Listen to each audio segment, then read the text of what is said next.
My next guest is Ayaan Hersi Ali. She is a best-selling author and courageous activist whose outright rejection of Islam has not been just controversial, but dangerous. Ayaan, welcome. You focused on the issue of women. Are you trying in doing that to modernize Islam or to shame Muslims? No, it's not to shame Muslims. It's also not to modernize Islam. I really care more. Islam is the doctrine. Muslims are the human beings. It's with them that I share a history of being a former Muslim. And I'm convinced, and fortunately more and more people today, that if the position of women in Islam and in Muslim countries is improved, that we are going to have less violence within the homes of Muslims,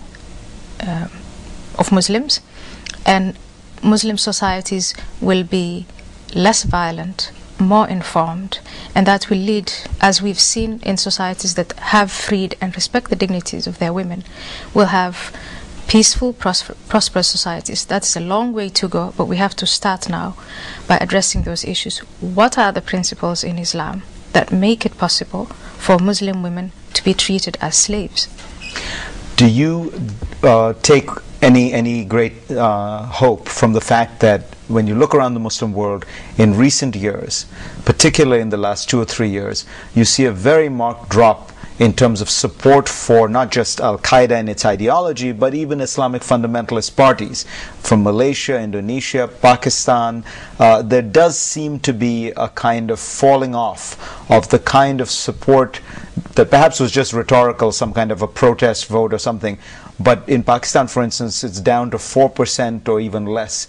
Is that a sign that the tide has turned?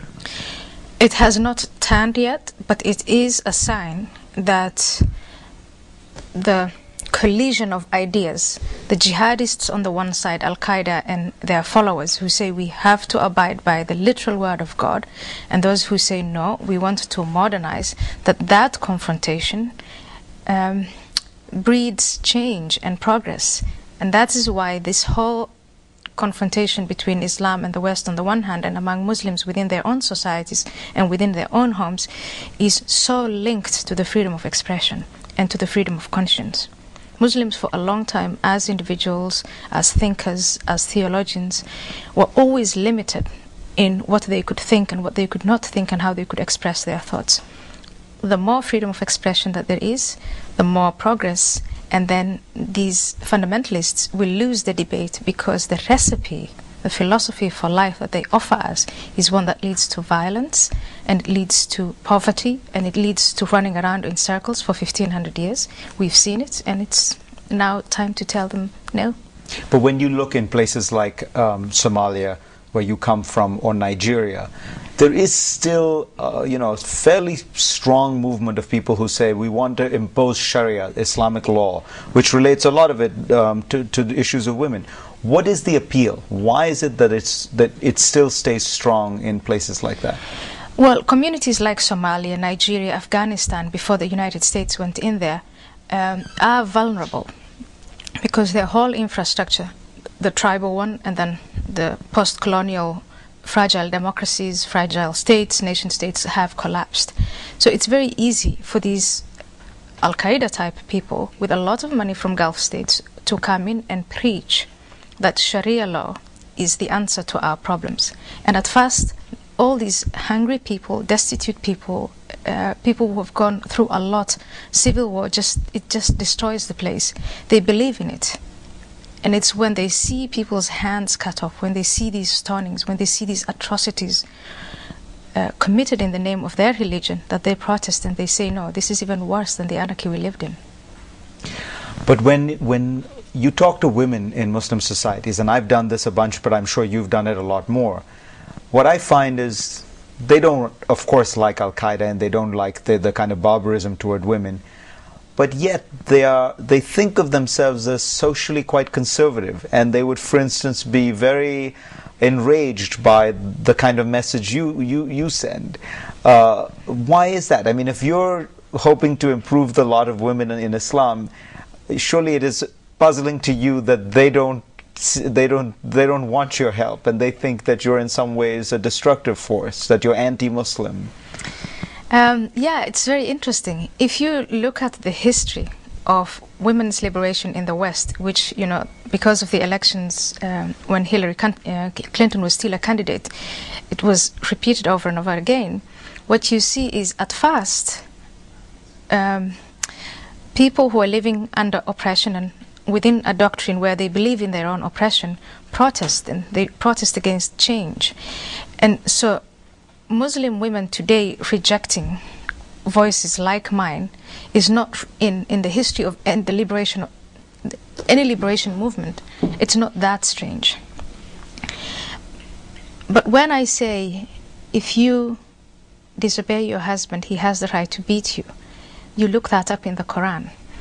Some women go and look it up, some women don't look it up. But the next time a husband hits his wife who knows that it's in the Quran, it breeds a different kind of thinking. It brings about, it made me think, and it has made many other women think. But if Allah is just, which He says repeatedly in the Quran, why is He allowed to hit me, and why don't I have the same prerogative? Why is He allowed to have 4 wives? Why can't I have 4 wives?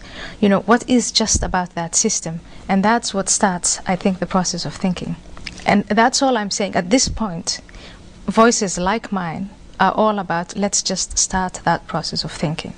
You know, lots of people feel that the kind of confrontation between the West and Islam that is taking place has also left many Muslims feeling that the West is anti-Islam, that we have lost the battle of hearts and minds, that we have convinced many people in the Arab world that the United States is the enemy, or that we dislike them and we want to keep them down. Do you think that that's the case? I don't think that that is the case. I think that that's all in line with trying to look for external causes, external factors for what is wrong. Once again, I say with us, without me being a Muslim now, but a product of the Muslim world. And it's through self-reflection, first by acknowledging what is wrong with us, and then changing that. And you'll see anyone who adopts the Western way of life, meaning, you know, respecting individual dignity, individual freedoms, the rights of women, the rights of gays, that these people advance not only in the way they think, but also in their material well-being. And it's first by acknowledging what we are doing wrong that you can get to a proper debate on what the West is doing wrong. I'm not saying Western countries, the United States and Britain, that they're not doing things wrong. They are. But what they're doing wrong is open for debate. When I open the New York Times or the Wall Street Journal or CNN, I see over and over again Westerners criticizing their own systems, their own leaders, their own ways of thinking. I don't see that happening within the Muslim world. It is starting now, but it's not where it should be. So let's stop blaming outsiders and start reflecting on our own ways of life and thoughts and traditions and habits. And we'll be back.